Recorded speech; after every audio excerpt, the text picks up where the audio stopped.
सुरेंद्र पात्रे जी ने कि तन मन धन के साथ भरोसा भी चाहिए। तन मन धन हम लगाएंगे, हमें विश्वास भी करना है। मैं जिस पार्टी से भी हूँ, मैं उसका परिचय भी आपको नहीं देना चाहती हूँ, पर मैं आपको ये विश्वास दिलाती हूँ कि अगर सभी साथी हम मिलकर, हमारी पार्टी के पदाधिकारी सब मिलकर कंधे से कंधा मिलाकर, मैं भरोसा दिलाती हूँ भाई राजेश जी को कि हम आपके साथ होंगे। क्योंकि हम इस देश की धरती पे अगर अपना कोई अस्तित्व और उनके बच्चों को कुछ देकर जाना चाहते हैं, कोई अच्छी दिशा देकर जाना चाहते हैं, तो ये हमें करना ही पड़ेगा मेरे साथियों। और मैं आपसे निवेदन करूंगी सभी से कि आप अपने अपने स्तर पे अपनी अपनी महिलाओं को, ठीक है दिल्ली में आप नहीं ला सकते हैं, पर महिला शक्ति को, बेटियों को अपने साथ आप जरूर जोड़ें। जब तक हमारी महिला शक्ति वोट डालने भी तो जाती है, 18 साल की हमारी बेटी होती है, हम उनसे वोट डलवाते हैं, कहते हैं बेटा हमारे इस पार्टी को वोट देना, क्योंकि हम उसको सपोर्ट कर रहे हैं। अपनी बहन बेटियों को हम ये कहते हैं, घर में ताई चाचियों को, सबको हम ये कहते हैं। तो मेरा सबसे आपसे निवेदन है कि जब तक आप अपनी महिला शक्ति को साथ नहीं लगाएंगे तो हम कुछ भी प्राप्त नहीं कर पाएंगे।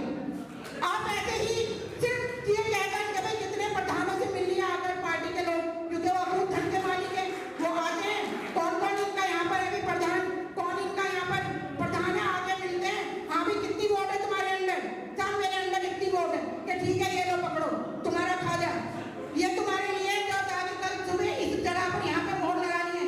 हम करते हैं, हम कई बार धोखा भी देते हैं। धोखे की बात अभी भाई पात्रे जी ने कही कि हम सब पार्टियों के पैसे भी ले लेते हैं, क्योंकि वो तो बहती गंगा में सभी हाथ धोना चाहते हैं। बहुत अच्छी बात है, ये हमें अब तक इस्तेमाल कर रहे हैं, तो थोड़ा बहुत आप भी इस्तेमाल कर रहे हैं, पर उसके बाद आप ईमानदारी अपने पार्टी के प्रति रखें, मन से और आत्मा से, कि ठीक है तुम सबने हमें इस्तेमाल करा, हम भी तुम्हें इस्तेमाल करेंगे। अभी तो हमने कुछ इस्तेमाल किया ही नहीं है, अभी तो हमारे हक और अधिकार हमें कुछ दिए ही नहीं गए। 40 साल 50 साल पुरानी पार्टियों ने, कांग्रेस ने राज करा, बीजेपी अब कर रही है, पहले भी उनका रहा, तो क्या मिला? कुछ नहीं मिला। सिर्फ बहुजन समाज को सिर्फ दबा के रखा गया। बहुजन समाज के नाम पर और भी बहुत पार्टियां बनी है। तीसरे नंबर की पार्टी हम सभी जानते हैं, मैं नाम नहीं लेना चाहूंगी, सभी जानते हैं। उसके बावजूद भी हम लोगों को क्या मिला? सबको आज भी हम सिर्फ हाथ जोड़ने को याद है, सिर्फ हमें पॉलिटिकल पार्टी के नाम पर हमें ठग कर और चल देता है, चौराहे पर खड़ा करके हमें छोड़ जाता है। फिर हम पागलों की तरह देखते हैं कि भाई अब क्या होगा, अब कैसे होगा, हमें कैसे मिलेगा न्याय? तो न्याय हमें तभी मिलेगा कि हम अपनी बहन बेटियों को, अपनी स्त्रियों को, अपनी महिला शक्ति को जब तक आप साथ नहीं लगाएंगे तो ऐसे ही आप ठगे जाते रहेंगे और हमेशा अपने बच्चों को भी इसी के लिए छोड़ के धरती से हम बिता ले लेंगे। तो बस मैं आपसे इतना ही कहूंगी और आपको सभी को शुभकामनाएं देती हूँ कि आप लोग मन को हारे ना।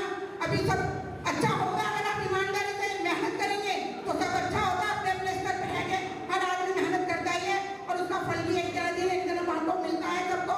तो मैं सबको ये विश्वास दिला देंगे कि जो भी आप लोगों का आपस में हमारी अगर पार्टी का विलय होगा, ये जो सोशल जस्टिस पार्टी है राष्ट्रीय, तो मैं अगर इसमें हमारा विलय होगा तो हम सभी मिलजुल कर इस देश की धरती पर एक आवाज तो बुलंद कर ही देंगे। एमएलए बनना, ये सब बनना तो बात की बात है, यहाँ तो लोग एमएलए एमपी सब कुछ बन गए, फिर भी उनके समाज की दशा वैसी की वैसी है। आज भी लोग यही सोच रहे हैं 75 साल बाद भी कि हमारे हक हमें कब मिलेंगे। संविधान की बात हम कर रहे हैं, यहाँ संविधान को बदलने तक की बातें हो रही है, यहाँ हमारे हक अधिकारों को छीनने की बातें हो रही है, बांटा जा रहा है, अलग अलग उसको दे दो उसको दे दो। आज हम किसी को लड़ने आ रहे हैं, ये लोग इसके आरक्षण के दम पर इतनी बड़ी बड़ी नौकरियां पा रहे हैं, इतने बड़े बड़े इनको फायदे मिल रहे हैं, तो लो हम भी इसी में शामिल होते हैं। अलग अलग स्तर पर अपने अपने स्तर पर रहकर सब लोग लड़ाई लड़ रहे हैं कि हमें भी आरक्षण में हिस्सा दो, हमें भी ये चाहिए, हमें भी ये चाहिए। इसमें हमारी गलती नहीं है। इस देश की धरती में जब 10 साल का प्रावधान रखा गया कि भाई ये 10 साल के अंदर ये पूरा करना है, और ये शर्म की बात है इन पार्टियों के लिए, इस देश की सरकारों के लिए कि वो आज तक हमारे हक हमें नहीं दे पाई, तो उनके लिए शर्म की बात है ये कि हमारे हक हमें क्यों नहीं मिले, कि जिससे कि दूसरे लोग भी परेशान होकर, क्योंकि गरीब तो कोई भी रह सकता है, किसी भी जाति का इंसान, बड़ी जाति का आदमी भी गरीब हो सकता है। तो वो यही कह रहे हैं कि इन लोगों को शायद इसलिए फायदे मिलते हैं, तो उस संविधान को फिर सरकार को घबराहट हो जाती है कि अब हम क्या करें, इसे भी दें, इसको भी दें, कहाँ से दें, तो चलो लाओ संशोधन करते हैं संविधान में। तो ये संशोधन का नाटक शुरू हो जाता है यहाँ पर। तो भाइयों मेरा आपसे यही निवेदन है कि तन मन धन से, जैसे भाई ने कहा, तो उसी तरह से ईमानदारी से और भरोसा करके आप इस पार्टी के साथ लगें, और संभव हुआ तो हम भी अपनी पार्टी का इसमें विलय कर आगे देश की धरती पर अपनी आवाज को बुलंद करेंगे। जय भीमराव, जय वाल्मीकि, जय गौतम। बहुत बहुत धन्यवाद। पार्टी की गतिविधियों और अपने विचार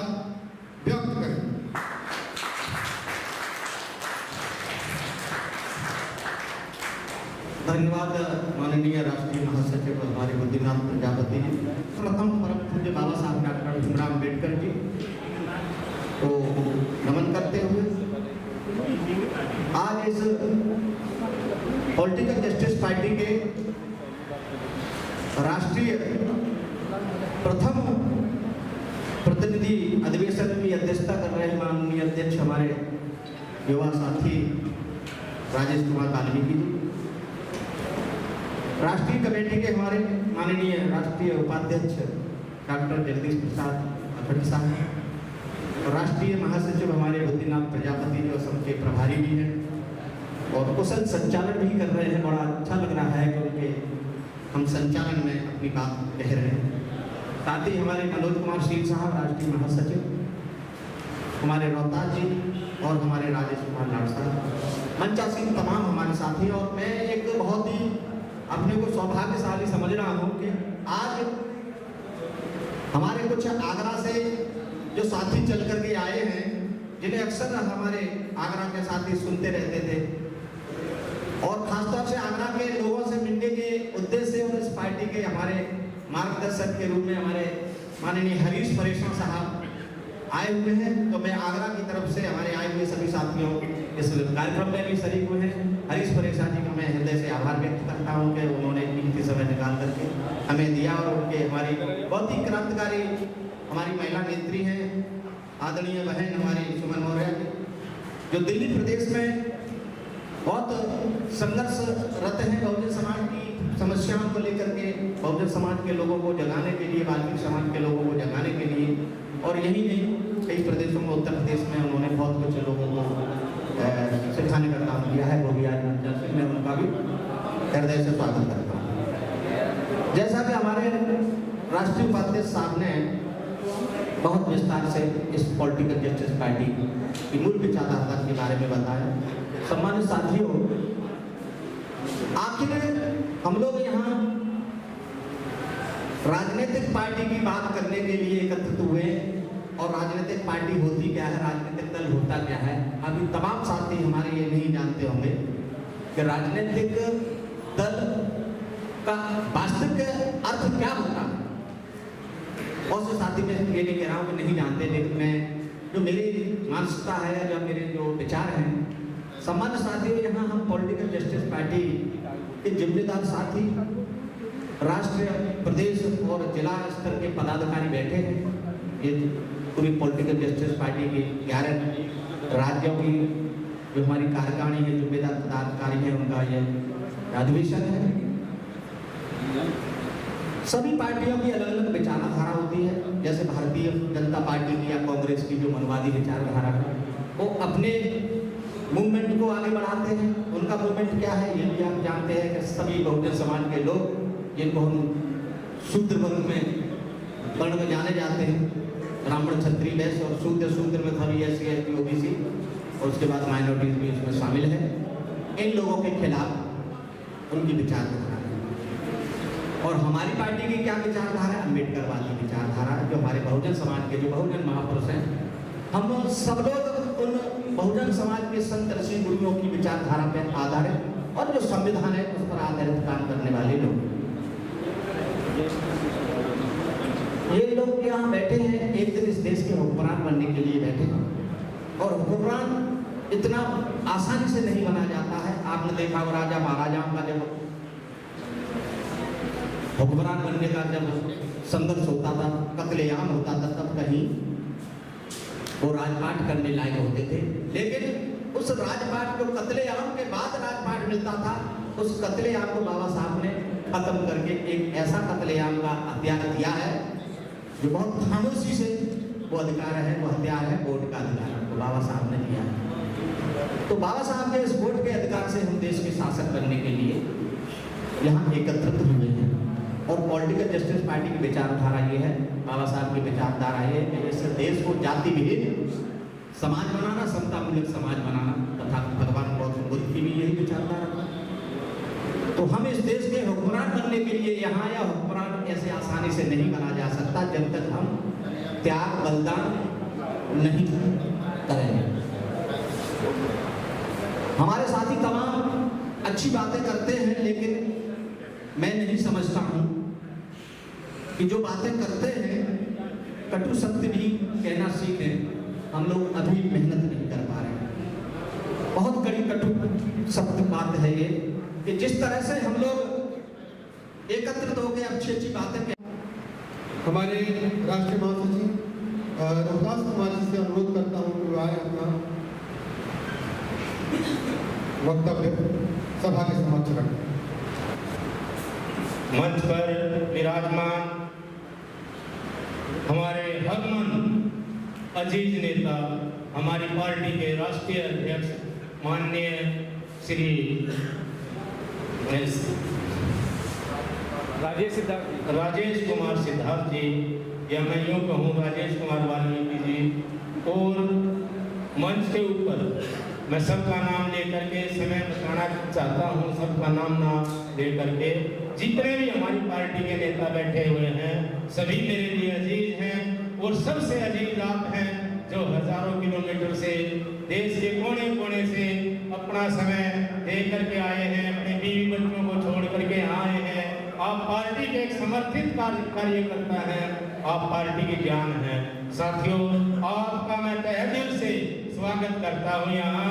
आज जो है 30 सितंबर को पार्टी की स्थापना दिवस मनाई जा रही है। साथियों, ये खुशी का मौका है, और मुझसे पहले बहुत सारे वक्ताओं ने अलग अलग विषयों के ऊपर बहुत अच्छे से समझाया आपको और बताया है पार्टी की नीतियों के बारे में। मेरे लिए कुछ छोड़ा भी नहीं है, लेकिन मैं कुछ दो चार जो है टिप्पणी करूंगा, टिप्पणी थोड़े विचार रखूंगा। साथियों, आप जो है ये पिलर है पार्टी का, और इंजीनियर साहब हमारे बीच में बैठे हुए हैं जो हमें दिशा निर्देश देते हैं, और एक साल में जितना पार्टी ने उत्थान किया है, जितनी प्रगति की है, वो आपकी मेहनत और हमारे नीति सुधारक या नीति निर्णायक जो बैठी हुई है टीम करीब, इनकी मेहनत का नतीजा है। चाहे वो आसाम का चुनाव हो, चाहे 17 राज्यों में कार्यकारिणी घोषित करना या कार्यकर्ता बनाना, या विधायक और नए विधायकों की जो घोषणा करना, ये सब आपकी और माननीय अध्यक्ष जी और राष्ट्रीय टीम की ये जो पूरी मेहनत का नतीजा है। साथियों, मैं आपसे बहुत ज्यादा ना कहते हुए यही अपील करूंगा कि पार्टी को इसी हिसाब से, इसी गति से और आगे बढ़ाएं और तेजी से आगे बढ़ाएं। साथियों, जब हमें जो जाना है, क्योंकि नीति देता है, जाना हमें है घर घर में, हमें जो है उन पार्टियों के बीच में जाना है अपनी पार्टी का एजेंडा लेकर के, जिनका जो है सत्ता में 1947 से लेकर आज तक जो सत्ता में जिनका हाथ रहा है, वो 10% लोग जो आज तक कायम हैं, उन्होंने जो है हमें इस किस्म से बरकरार रखा है कि किसी भी जगह पर, किसी भी जाइए वहाँ पर हमारे ही लोग उनकी बोली बोलते हुए मिलते हैं। साथियों, हमें समझाना होगा उनको भी कि हमारी पार्टी है पॉलिटिकल जस्टिस पार्टी, इसमें आए, जो चीज आपको वहाँ से मिलती है हम भी यहाँ देंगे आपको उम्मीदवार बनाएंगे, आपको अधिकारी बनाएंगे, जो भी चीज आपको वहाँ मिल रही है, मान सम्मान इज्जत देंगे आपको, अपनी पार्टी में कार्यकर्ताओं को जोड़ेंगे। साथियों, इसके साथ मैं घोषणा करना चाहूँगा कि आपको एक सीधा न्योता भी है कि नवंबर में हम एक पंजाब के अंदर चुनाव होने जा रहे हैं, वहाँ भी एक कार्यक्रम करने जा रहे हैं। तिथि की घोषणा अध्यक्ष जी जब कहेंगे, जब कर देंगे, कोई दिक्कत नहीं है। इन्हीं शब्दों के साथ मैं ज़्यादा समय ना लेता हुआ आपके बीच से हट रहा हूँ। जय भीम, जय भारत।